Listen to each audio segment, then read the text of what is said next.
Well, good morning, good morning. Good morning from Massachusetts. I'm hoping that you can hear me well and see me well. I'm going to do a quick check on my laptop to make sure that all is good to go.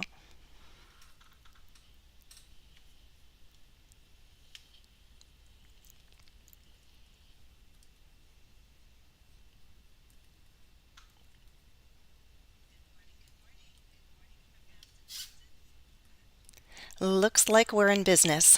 Do you know that expression? Looks like we're in business. Even if it's not business, it just means that we're good to go. So some good expressions. Good to go, meaning ready to start. We're in business also means everything's ready, everything's operational. So, welcome everyone who's watching, and a special welcome and thank you to my members. If you're not a member, you can join the chat. Click the join button, and just for $1, you can start benefiting today. There are several different perks that you get for just $1 a month, and one of them is to join the live chat right now. Welcome, Harry. Welcome, Ray. I think there might be a few other silent people watching. But we have some time together today, at least 30 minutes. I can push it farther. We'll see how much we can fit in today. I have some answers to a few questions that were sent in. And I also posted a task yesterday for members, and a few of you saw it and responded. So thank you, and we'll look at your work. Yes, questions are welcome. Some questions were sent in advance, but you can type them in the chat and I'll try to keep up with questions that appear. Stunning Lad 1, is passion a good synonym for enthusiasm? Well, they're certainly similar, right? I'd say passion. Yes, we might use them in different contexts. Passion can be definitely in a romantic context, whereas enthusiasm could be for your hobbies, right, or for a certain activity. Passion really comes from the heart. Enthusiasm could be a little bit less intense, perhaps, but nevertheless, they're both positive feelings.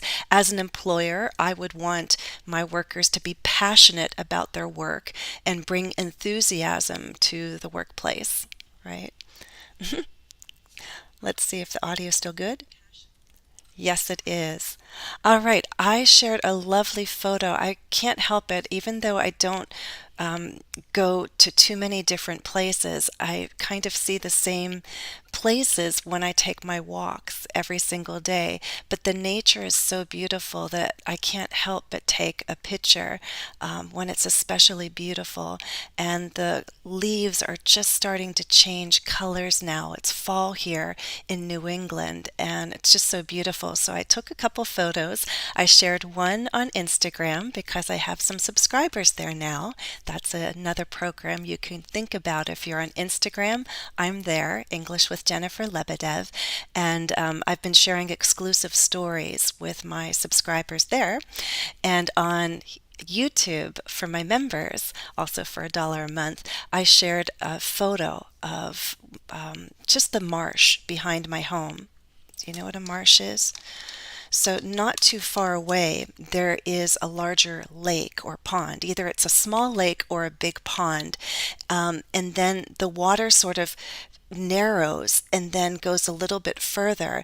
And then there's this wet area, a wet, grassy area, and that's the marsh. The water gets somewhat deep, but not as deep as a pond or a lake. There's a lot of grass that grows there. We call that a marsh. The marsh is very beautiful, both in the winter and also right now.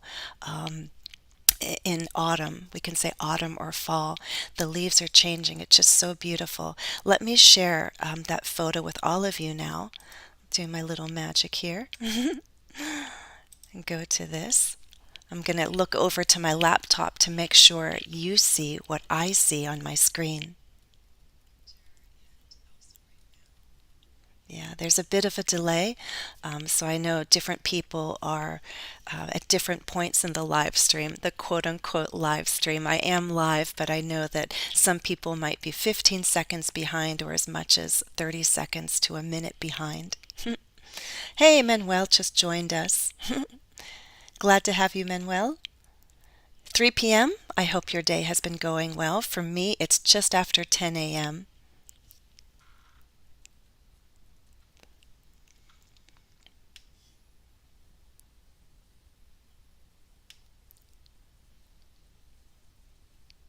I'm seeing a little bit of a delay. I want to make sure that you guys can see what I see. Let me check out the chat here.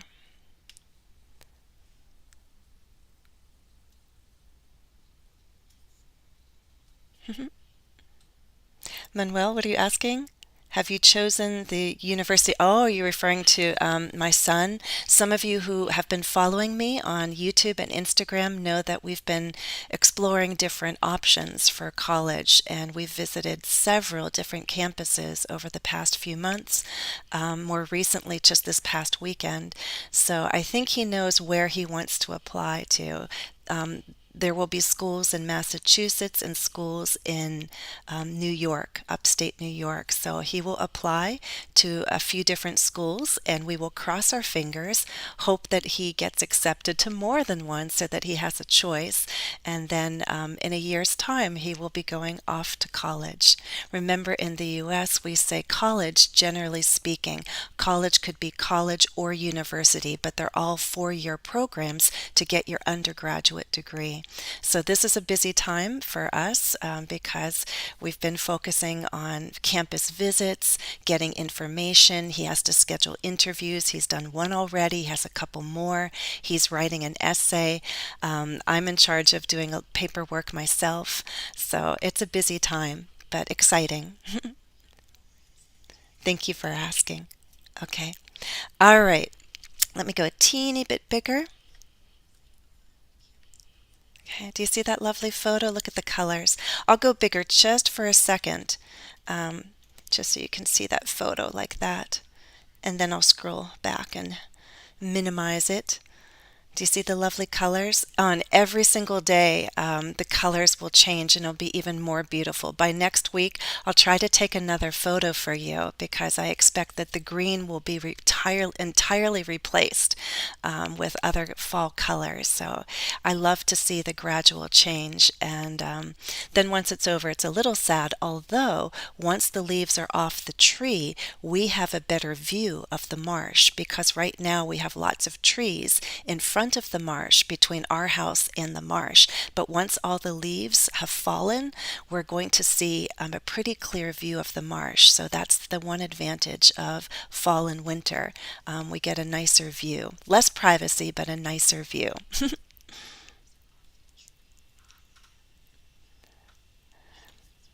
Oh, okay. And I see someone joined us from Japan. I know who you are, my hippo. Glad you're here too. Manuel, we'll start with your sentence. Several clouds are spread over the sky, and the weather at the time of the photo was taken would be 24 degrees. I like the beginning. I can make some suggestions for the ending there. What would I say? Several clouds are spread over the sky or spread across. That's what I would suggest. Spread across the sky. Several clouds are spread across the sky, and the weather at the time the photo was taken was cool. I wouldn't give a specific number. I think it might be difficult. Or you could say, I would guess that the temperature at the time this photo was taken was 24 degrees. So not the weather, but the temperature. Perhaps the temperature at the time this photo was taken was 24 degrees, right? If you use weather, I would choose words like cool. Perhaps the weather at the time the photo was taken was cool, or the air was crisp. That's a nice fall word. Okay. Manuel, thank you for sharing that. Okay, let's jump in and look at some of the sentences submitted. The autumn is finally coming with its brilliant red and light yellow dressing, high plants. I love the attention to color here. Remember, we can say autumn or fall. I like that We are using this progressive tense because I said it's gradual, it's a process. The leaves are changing now, so I like the verb choice here. I would say, you can say the autumn, or you could also, without the article, autumn is finally coming with its brilliant red and light yellow. How about coloring? You say high plants, but overall we're talking about trees. And we wouldn't say high, I would say tall. The tall trees. That's one option. Autumn is finally coming with its brilliant red and light yellow coloring the tall trees. We could vary that. What could we say? If you have suggestions, go ahead. You can share yours.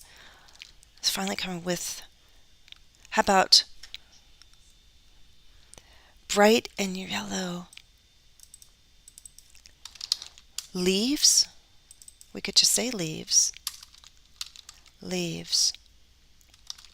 On the tall trees. That's a possibility.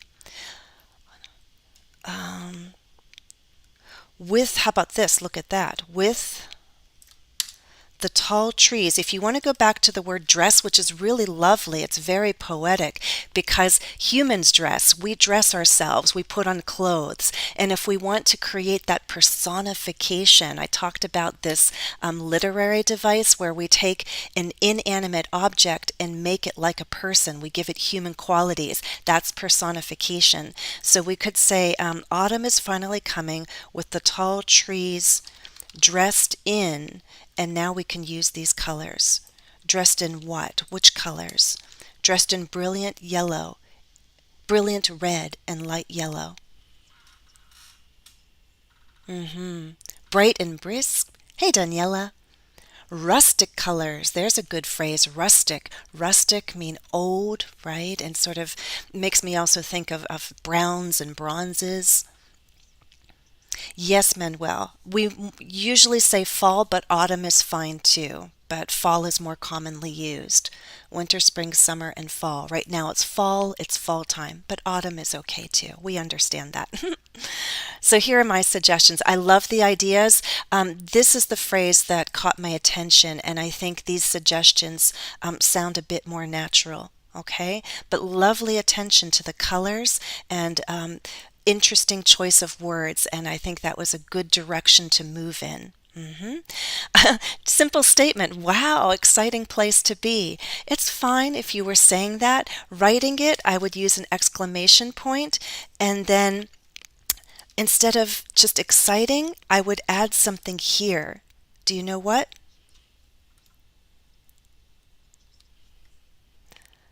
Let me ask you.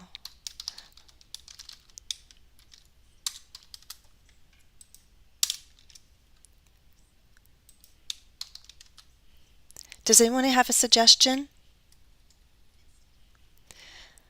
To create a full statement, expressing pleasure, surprise. We could also use the structure for something awful too.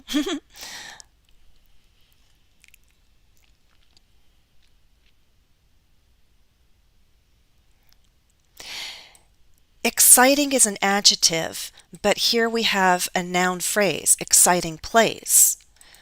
If we just had an adjective, we could use how, right? But with a noun or noun phrase, yes. This is what I'd say. Whoops.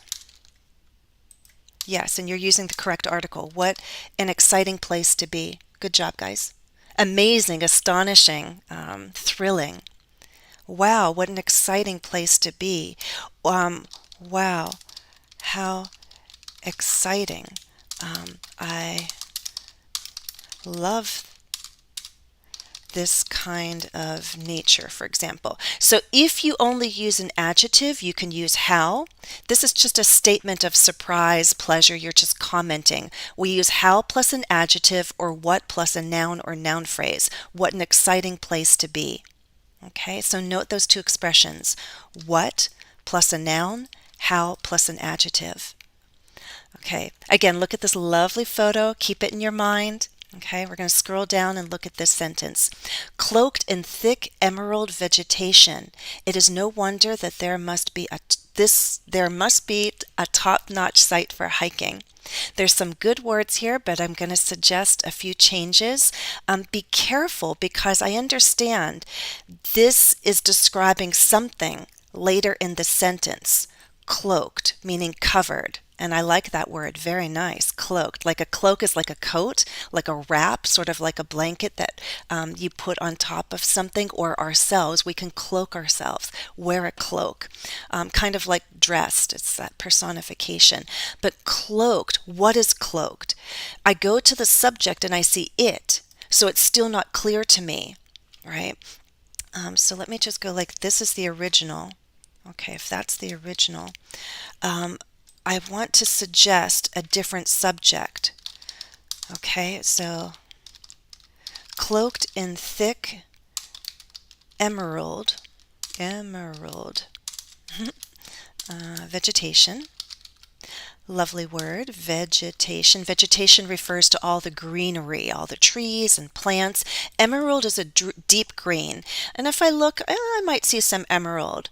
I'm not sure if I agree because I think of emerald as like pine trees. I more so associate emerald with winter because we have white snow and very dark green trees. But to each his own. I see more of a light green, but there surely is some darker green here too. But we can leave it for now. What I'm more concerned about is making sure that the sentence grammatically is correct. What is cloaked? This place. So there, which place?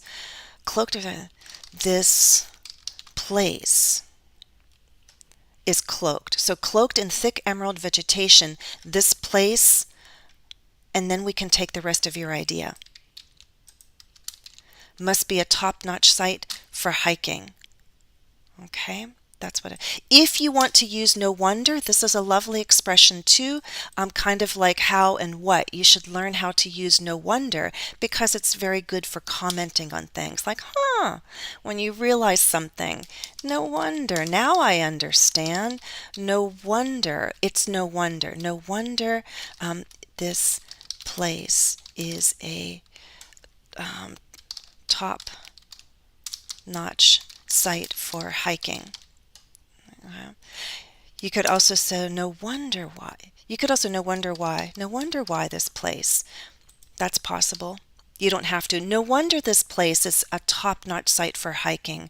No wonder why this place. If you are certain that this is what people say this is a great place to hike. You finally come to the place, you see it, and you're like, now I know why people say that. Now I understand. Now I realize. No wonder why everyone recommends this place. No wonder why this place is a top-notch site for hiking. Okay? Yes, dangling, participle dangling modifier. So if you're going to use this in that introductory phrase, I need to connect it to the subject, and I need to be clear what the subject is. Place. We're talking about this place. Okay? Next one. Looking in wonder at this photograph, I observed subdued sunshine coupled with pretty brown and orange foliage, and I'm reminded of why autumn is considered to be one of the most beautiful seasons. It's a long sentence. It's okay. You might possibly break it into two, but I know I said only write one, so I get why you chose to write one long sentence. What I do appreciate is the grammar. This is a past participle. It's passive in nature. The place has been cloaked, right? The colors cover it. This is a present participle ing. It's active in nature. Looking in wonder. Who is looking? I am looking. So there we have that agreement with the subject. If you use these kinds of participial phrases at the beginning of your sentence, we need to make sure that that past or present participle connects with the main subject in that main clause. Okay? So looking in wonder at this photograph, I observe subdued, meaning calm, gentle, soft. Sunshine, coupled with, meaning combined with, pretty brown and orange foliage. This is a good word to learn at this time of the year. Foliage refers to all the trees and leaves, the leaves especially. So here in New England, everyone knows that the fall foliage is beautiful. People who do not live in this area might actually come to visit at this time, or maybe in a week or two, and they love and admire and take pictures of the fall foliage. You could even get like helicopter or small plane rides over the trees and forests and appreciate the foliage. And comma, before this next long clause, I'm reminded, I think I'm reminded of what? How about just reminded why? I'm reminded of why. I'm reminded of why. I think I might take a of. If we don't need it, let's lose a word. I'm reminded why autumn is considered to be one of the most beautiful seasons. You could also reduce it and just say why autumn is considered to be a beautiful season, or so beautiful, if you wanted it to be a bit more concise, but grammatically it works. I also love this embedded question, right? It's a question inside a statement, so we go back to statement word order. We use a subject and then a verb. We do not say why is autumn, but why autumn is. That is a good example of an embedded question. Very nice. And at the same time, cloak. Yes, a cloak can be a covering, something we wear, a garment, right? Kind of like a cape of sorts, a cloak. So cloak can be a verb or a noun. Let's read these sentences again and appreciate the beautiful fall foliage coming to my area. This is a picture I took yesterday. Autumn is finally coming with its brilliant red and light yellow coloring the tall trees.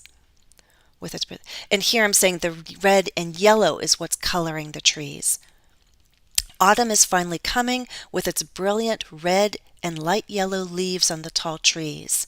I think I appreciate this a little more. It avoids the two INGs, which could be confusing. I also like this third one. Autumn is finally coming with the tall trees dressed in brilliant red and light yellow. I think this is my favorite right there. Wow, what an exciting place to be. Wow, how exciting. I love this kind of nature. Cloaked in thick emerald vegetation, this place must be a top-notch site for hiking. Top-notch meaning one of the best. Good phrase. No wonder why this place is a top-notch site for hiking. Looking in wonder at this photograph, I observed subdued sunshine coupled with pretty brown and orange foliage, and I'm reminded why autumn is considered to be one of the most beautiful seasons. If you like any of those sentences, you can go back in the recording, listen to my model, and repeat after me. Listen to my phrasing, listen to which words I stress, and try to read it. You could go at a slower pace, but try to use the same rhythm and intonation. Okay? The days are shorter, it's true. We'll be changing our clock soon. How many of you change your clocks? And do you know when that happens? I can't remember, but they usually warn us. At least our cell phones change automatically, but I believe it's in early November. We'll change our clocks. We'll lose an hour, we fall back. That's how we remember. So that's coming up. All right, we're at the 25-minute mark. I'd like to get into the questions that were submitted. Again, if you have any questions, feel free to put them in the chat. If you're not a member yet, click that join button, join the chat, and post a question. The first question is there in orange. You can read it while I sip some tea.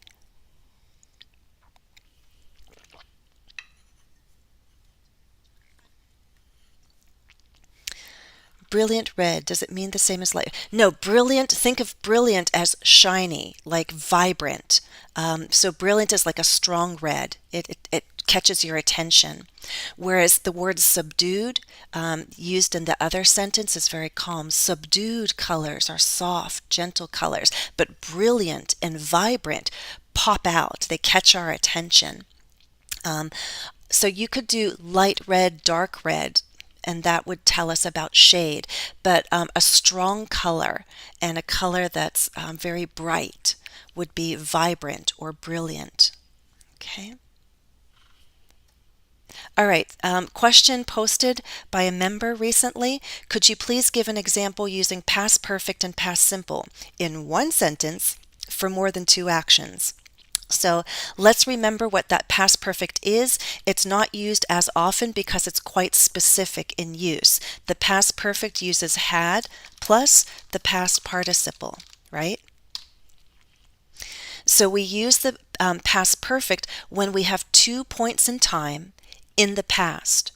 And the past perfect signals and tells us what the first point is. So out of two past actions or past points, which one is first? The one with the past perfect. The second one is in the past simple, simple past, however you prefer to say it. So I gave two examples, and then we're going to create a few more. Before I moved to New England, simple past, I had never heard people use wicked to mean very, right? It's wicked cold today. It's very cold. Had never heard. We could use had not heard, but never is for emphasis. I had never heard people use wicked to mean very. So what happened first? Not hearing. I moved, but before I moved, there was this experience or lack of experience because only after I moved did I understand that wicked means very here in New England. Okay, so again, the past perfect creates this timeline.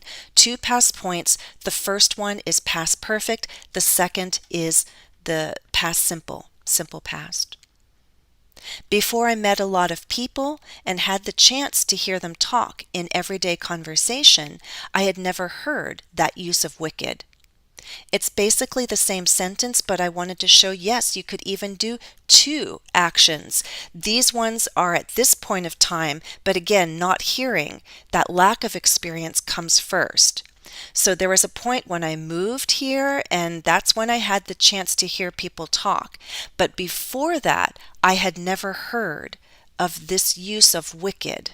Wicked cold, wicked hard, wicked good. We could use wicked plus a positive word, like he's wicked smart, meaning very smart. Yes. Oh, really, Daniela? Italy, you guys don't change your clocks? Oh, how fortunate. I think it's less complicated. Before I traveled to Canada, I had never seen a live hockey game. Oh, I see you're already posting the answers there. Yep. Top notch is a compound adjective. Okay, so take a look. The answers are already being posted by one member. I'm going to give you guys a chance to see if you agree. Manuel is also joining in. Or, if you don't want to see the answers, don't look at the chat. Type your own, and then I'll confirm. I'll give you a moment. Where does the past perfect go? Where does the simple past go? I hope that's big enough to see.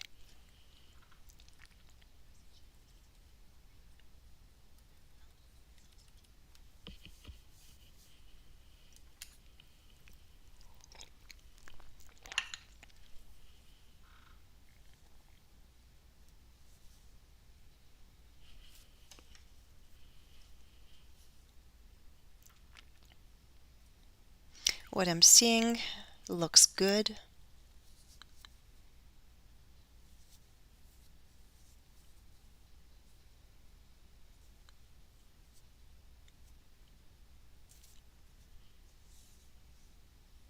If you like what other members are posting, you could always just do a thumbs up to show your agreement, or just say I agree. Or if you disagree, go ahead. We'll eventually agree on the same answers. But actually typing it out is also good for practice because you're really focusing on the forms. Okay, Harry, before yes. Okay, Harry. Before I traveled to Canada, I agree. Let's change that one. So that will be our simple past. Harry also agrees with Manuel and Ray. I had never seen. I agree. Good job, guys.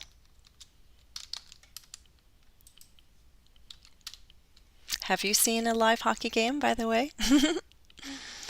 If any of you were here visiting me, I'd take you to one because my son his fall season has started, and I've gone to a few games to watch.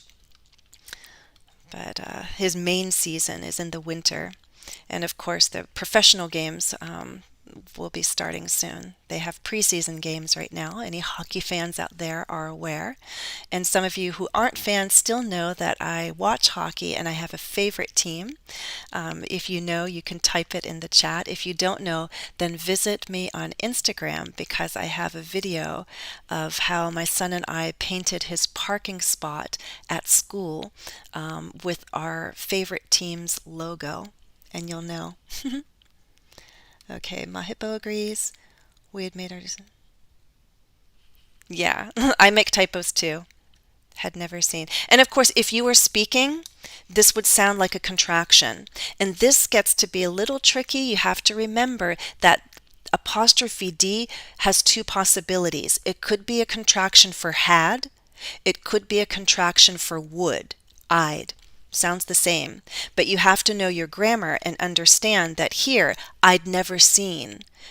Well, that's an example of the past perfect. But, oh, I'd never go, right? The I would never go, that makes sense. So be careful with that contraction. And I agree, Mahippo, we had made our decision before the server. Correct. So in this case, our past perfect will come first. We had made our decision before the server. Here we're going to do that simple past here. Handed us, just a regular verb, ed. But remember, the tricky thing with all the past participles is that irregular verbs will have a special form, like seen and made. Those are easier verbs. There are other verbs that might confuse you, like sing, sang, sung, for example. I had never sung before a crowd before. And C, do I agree? C, I'm looking what they confused. Okay, Ray, they may have been confused because no one had warned them. I agree. And I wanted to say, you could use may have been confused if you want to show that little bit of doubt. You could use a modal verb, in which case I agree, Stunning Lad 1 did may have been. That's perfectly fine. But you could use the simple past, which would be were. If you know for certain, use were. If you have any doubt about what that situation was and how they felt, you could switch to a modal, right? They may have been, or they could have been confused. Why? Because before that point, no one had warned them, right? ed. So again, past perfect is had plus a past participle. We use it to signal the first of two actions, the first of two past points. No, for privacy, I don't know if unless I could do it in a way where the players were not visible, like their faces and all. I have to protect the privacy of the youth, but if I can, that would be fun. You just got to come to the U.S. here or Canada and come see a game. Of course, those of you in Europe, you have some teams over there. All right, next up, could you please give an example of the past perfect tense using the time expression by the age of 30? My example, by the age of 30, he had climbed Mount Everest twice. Again, here we have two past points. We're going to say by the age of 30. So what happened before that? He had climbed Mount Everest twice. It's understood. Americans might say he climbed Mount Everest twice by the time he was 30. It's possible. Americans don't always use the past perfect if the timeline is clear, but for clarity, the past perfect helps, right? But there are plenty of times where American English speakers will just use the simple past, especially when we have a time marker. Okay? There's a new hockey teacher. Oh, yeah. can imagine playing hockey with the puck underwater. That would take oh gosh, I can see that. I wonder if it would be played in the Olympics eventually. Water polo is very interesting. Have you watched a game of water polo? I always admired people who could do that. Okay, so here we have by the age of, by the age of. Remember, you could also use a full clause, by the time we arrived. If you use the full clause, look what we're using, simple past. So let me give you a moment and please write the past perfect for me. If you want to add your own example, go ahead. Maybe you want to tell me what you did by the age of 20 or by the age of 10. Okay, Harry's moving us along. By the age of 10, Mozart had written his first symphony. Isn't that amazing? Can you imagine a 10-year-old writing a symphony? My piano teacher has asked me a couple times to write something. I'm so bad at it. And I'm definitely older than 10. Had written. I mean, I can do it, and it sounds like okay, but it's nothing that I'm going to publish. I'm not. I don't think my skill lies in composition, musical compositions. I like playing other people's pieces. But Mozart had written his first symphony by the age of 10. Notice how we can move the time marker to the final position. It's perfectly fine.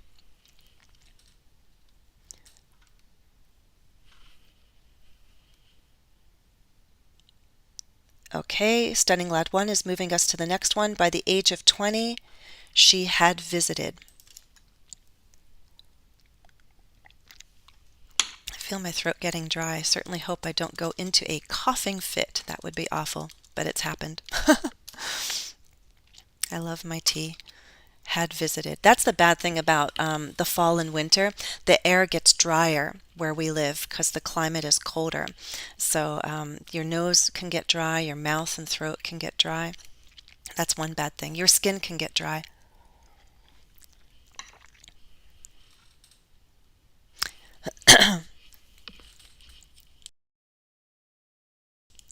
Oh boy, I hope I don't cough more. Waiting. Okay, there we go with F. Yes, I agree. Again, we have the simple past first in the by phrase. By the time we arrived, the restaurant had closed for the evening. Okay. Regular verb ends in ed, but again, those irregular verbs will have a special form. It's that third form, write, wrote, written. Okay, super. And if you want to type your own example, members, I'm also going to invite you to do some follow-up practice. So if you'd like to share your sentence later, that's great. I'm going to move on for the sake of time, because there's a final question that I'd like to address. The other question came in about plural nouns. Could we have some information on how to write plural nouns with the forms of be? So that gets into not just plural nouns, but subject-verb agreement. So let's first get into the regular versus irregular nouns. I have a group of nouns that should be familiar to you. Most of you who are intermediate advanced should know these. My advanced students, I want you to know these very well. So some of these are regular verbs, some of them are regular nouns, some of them are irregular. So I'm going to give you a moment. Start typing in the plural nouns. Child, what's the plural? Girl, what's the plural? And then as I see answers appear, I'll confirm.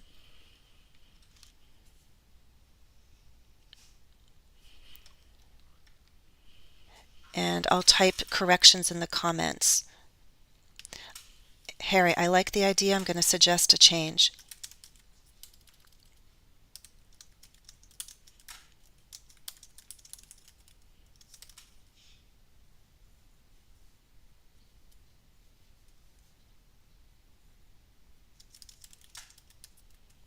Okay, grammatically, Harry, this is correct, but I can't imagine a 10-year-old living independently. I mean, I feel so horrible. I'd love to shelter that child. Usually by the age of 20 or 25, that would be more realistic and more common.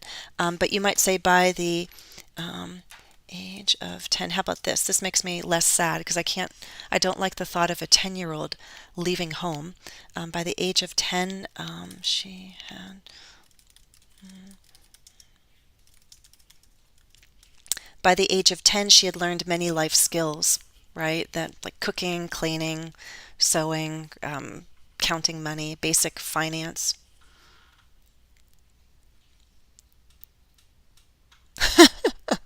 By the age of 25, I had established a bad habit of drinking a lot.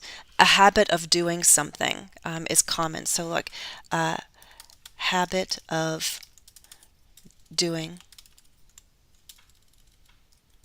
Oh, so hopefully, then by the age of 30, you had found a way to reduce that or deal with that or target and address that, right?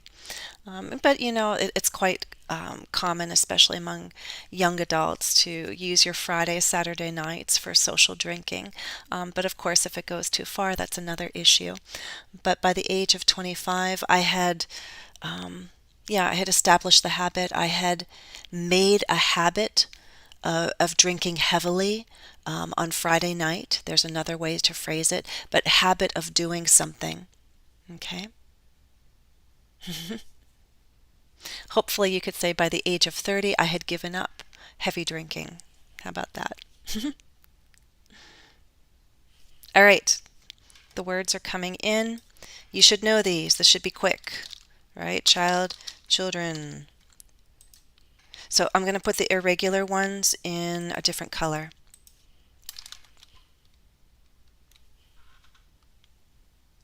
Yep, okay, good.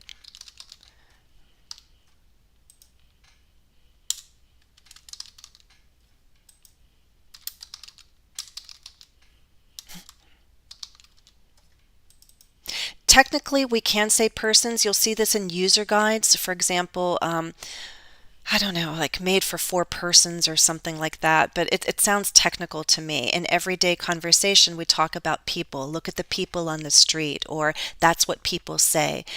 Persons, again, makes me think about occupancy, like how many persons something can accommodate. Or we use person in a modifier, like a two-person or two-passenger car. But agreed with feet. Okay, Ray, I think you're leading the way here. Feet, teeth, yes. My hippo, they're coming in. Good, good, good.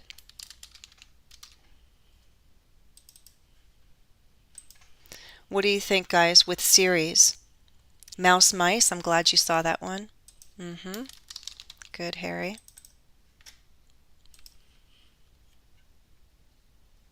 Yep. And you see some of them are not going to change, right? Series is the same.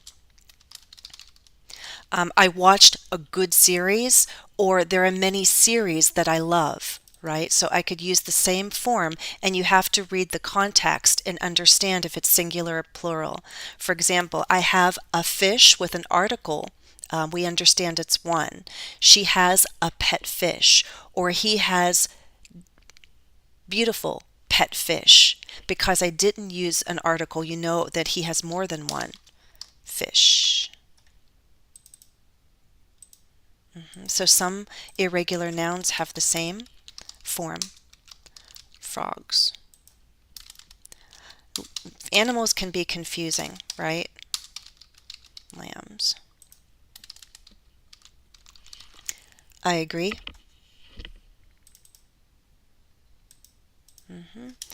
Sheep is one of them too. Isn't that interesting? Lamb and sheep, you think one is regular, one is irregular. And deer, same thing. You have to pay attention to context, listen for the articles, or if you want to use a reference to one animal, use an article, a deer, a mouse, mouse, a deer, a goose, rather than look at the geese, look at the sheep, where are the deer? Then you know it's plural. Okay. There is an ES, but it's not used. Again, what's my association? I think of something more technical and scientific, like various fishes in the tropical waters, perhaps.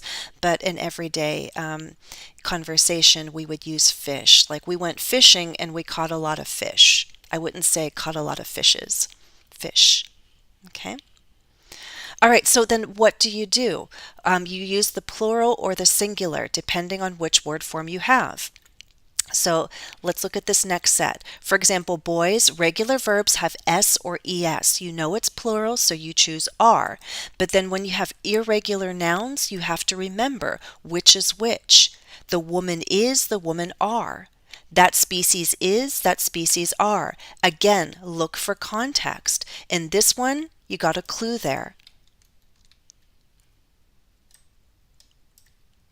So I'm going to let you do GHI and straight down into J.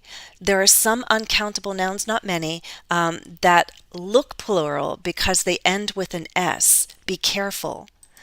It's actually uncountable. It looks plural, but it's uncountable. So with an uncountable noun, should we use a singular or plural verb? So let me pause and tell me your answers for HIJ.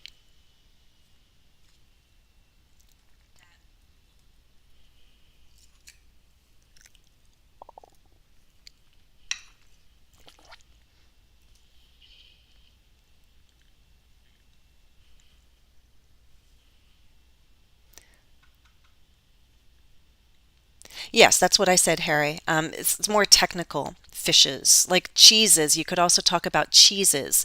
But then maybe if you're a foodie, a special gourmet chef, or I don't know, someone, if you're talking specifically about the different imported cheeses from France, you might use the ES, but it's very specific. In everyday conversation, cheese is uncountable, like milk or sugar. Cheese.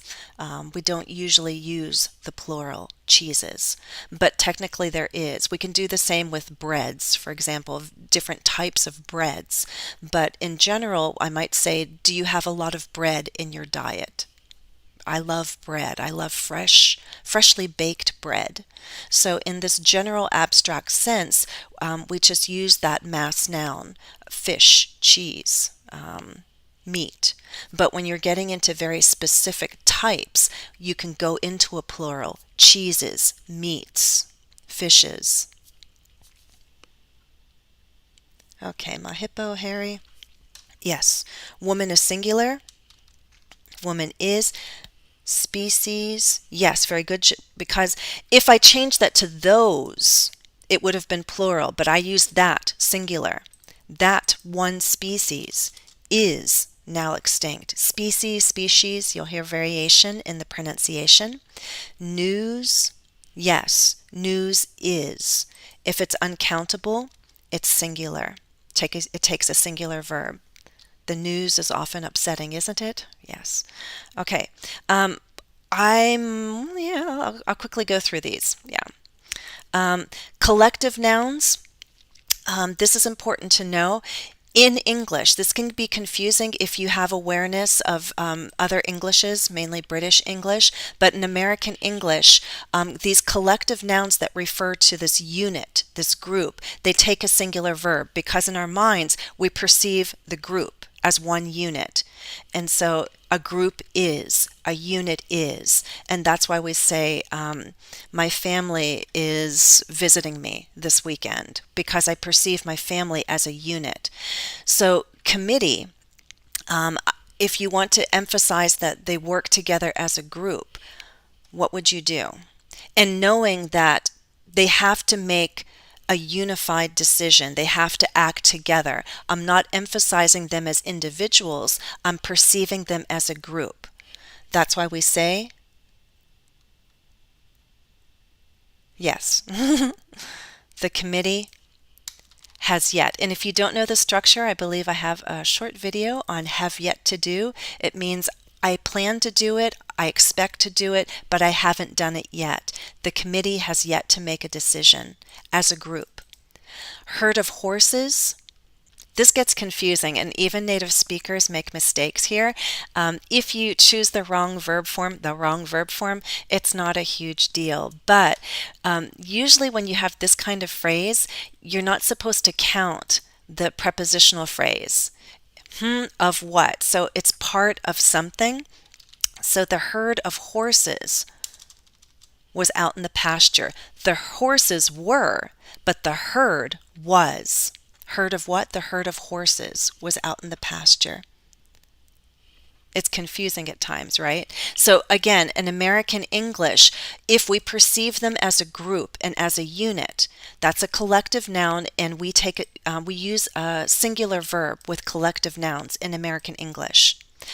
There are exceptions, but that's the general pattern that we follow. Words like majority, minority can also be confusing. So let's talk about these briefly. Here, the majority of those people. Again, I'm showing you patterns for American English, what I'm familiar with. When we have majority of, and then of course what follows is a plural noun. Do you know which one we prefer?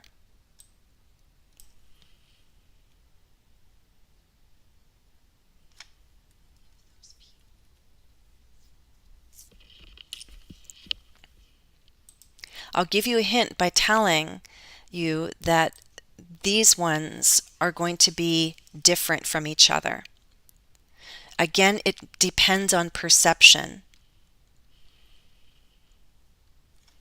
So Stunning Lad 1 has posted, you can agree, disagree. Again, it's confusing because I just told you up here that usually like one of my friends, right? One of my friends is visiting me. So usually with that structure, we focus on what comes before the prepositional phrase. But with majority and minority, I believe I'm correct in saying this, the majority of those people are students because I perceive the majority as many individuals. So collective nouns could take a singular or plural verb. It depends on our emphasis and our perception. Are we perceiving them as one unit, like acting together, or do we recognize all the individual people or parts? In this case, I see all the different people inside that group. So the majority of those people are students. For the same reason, I would do that here. The majority are students because I'm focusing on those individual people, and that's plural. But here, it's kind of like the committee above. They're going to act together and make one decision together. And if the majority has formed a group and they have a common position as a group, they are acting together. The majority is against this policy change. Do you see the difference? So again, if I'm recognizing the many parts, the individuals, plural. If I see it as one unit, singular. Yes. Very good. Okay. Okay, guys, we're about at the 5-minute mark and we'll be winding down. And again, members will get some additional practice. If you're not a member, click join. Not only can you join the live chat, but also very important is you get the follow-up practice task after this live stream. I put it on the community tab. Okay, subject-verb agreement. This is an issue also. Even if you recognize it as singular plural, you might get mixed up. For example, everyone, I'm thinking, okay, lots of people, lots of individuals. Is that correct?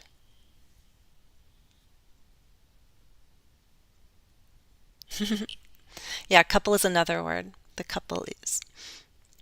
But we perceive a couple as a unit. That's in our American mindset. Most of the people are happy. Yes, most of the people are happy. I wouldn't say most of the people is. Most of the people are happy with this decision. A few aren't, right? 2, 3 people aren't. Isn't that interesting? We could do another practice task in the future. If that's a question, then for November, post your question and we can tackle quantifiers and in those kinds of pronouns, using them as pronouns, a few, some, many. Okay.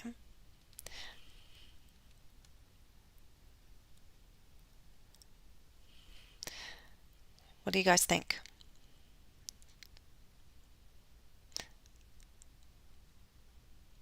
One of these sentences is correct in my view.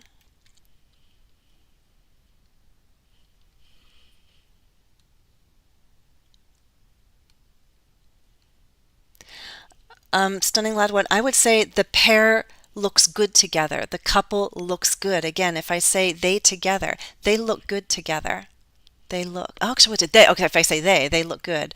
The couple looks good together. Do you see the difference? They look good together. The couple looks good together.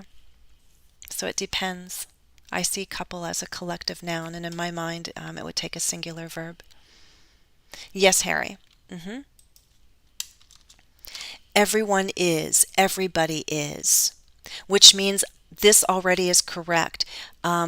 Even though this refers to all people, because of that one, we use singular. Everyone is entitled to their own opinion. I mean, everyone has the right to have. That's a good word to know if it's not familiar. Be entitled to something. You have the right to have that. Nobody is above the law. One of the staff members, again, what I perceive is one. One of the staff members is going to bring in homemade donuts for the morning meeting. Okay, that's like herd of horses. One person from the group, that one is going to bring in homemade donuts. Okay. Good job, guys. Winding down. We just have a few minutes. I'll be waiting for final questions to come in. Looks like you're keeping up well. Oh, aha. I'm going to keep these for my members. Ha ha ha. And I'll add on to that. I'll give you some practice tasks, okay, and I'll correct your work. We're going to end with just a minute or two of Halloween. Some people celebrate, some people do not. I do like this holiday. I don't celebrate the gory parts and all that, but the fun celebratory aspects, you know, of decorating and the colors. Holidays allow us to be creative with decorations, and so we've started to put up some decorations in our home. People decorate their homes, and it's fun to drive around your town or in different neighborhoods and see different decorations on houses, on doors, on windows. There can be like ghosts, pumpkins, or even just flowers, the fall colors of flowers. And if there's a witch, for example, it might be like a happy witch. Everyone has their own approach to celebrating Halloween if they choose to celebrate it. Some people do not. But I embrace the holiday. My children like it too. They grew up loving the candy, especially my daughter. My son and I, we're the ones who watch a lot of movies in our family. So maybe the final thing I'll do right now is talk about some movie recommendations as we wind down. And I'll also ask if you would like to make some recommendations of your own. Okay, let me come to this page and see how we're doing.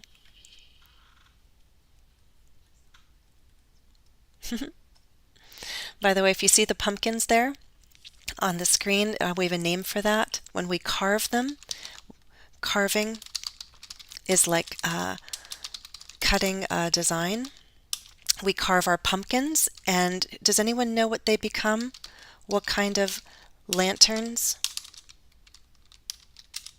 When we carve our pumpkins, we're creating jack-o'-lanterns. Jack-o'-lanterns. Not Jacko, but jack-o'-lanterns. Jack-o'-lanterns. The O gets reduced in fast speech. Jack-o'-lanterns. But there are some Halloween movies. There's one long series called Halloween. I think they even made a new sequel. I can't remember how many there are. 10, 20, who knows. If you just want a family-friendly Halloween movie, just to laugh a little bit, Hocus Pocus is considered one of the ultimate family Halloween movies. I'll type that.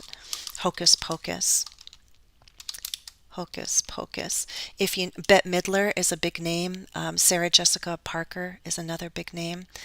So it's a little bit of humor and yeah, humor. It's family friendly. It's not too scary. Hocus Pocus. If you're looking for a traditional, oh my gosh, like that's scary Halloween with a little bit of gore. When I talk about gore, it's the messy stuff.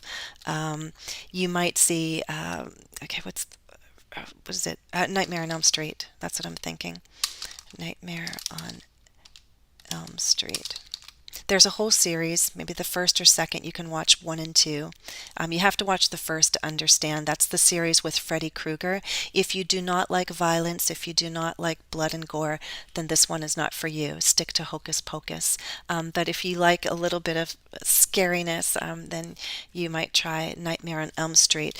One of the ghost stories I've always liked is Steven Spielberg's Poltergeist. Not so much gory, but a little bit of suspense, and it's not too intense. I believe the rating is PG, so a step down from Nightmare on Elm Street, and it's a good story. It's about a family, and they're very relatable. So that would be another recommendation if you haven't seen that. Poltergeist. Anyone else have recommendations of their own? There are some movies that are not traditionally for Halloween. But I like, if, in terms of suspense and like just eeriness, like ooh, creepy. The Others with Nicole Kidman, that's pretty interesting. Not a traditional Halloween movie, but definitely a little creepy. Oh my gosh, I got a super chat. Yay. And I love the guy going like this. Is that a pear? A happy pear? Stunning Lad One, thank you. Yes. Okay, so those are some recommendations. Nightmare on Elm Street, Poltergeist, The Others. Hocus Pocus is the soft stuff. It's just for family friendly. By the way, Practical Magic is also a romantic comedy, a rom-com, if you haven't seen it, with Sandra Bullock and Nicole Kidman. So Nicole Kidman plays a more subdued woman in England in The Others. And in Practical Magic, she's very sensual and young and hip, and she plays a witch. Practical Magic, it's a cute romantic comedy, nothing really scary at all. So if you're not into scary, scary movies, but still want to have the vibe of Halloween, then perhaps Hocus Pocus and Practical Magic could work. The Others, as I said, it's a little suspenseful, a little creepy, but it's not too intense. Freddy Krueger, that's definitely moving in the direction of gore, so you got to be careful. The pair has scored a goal.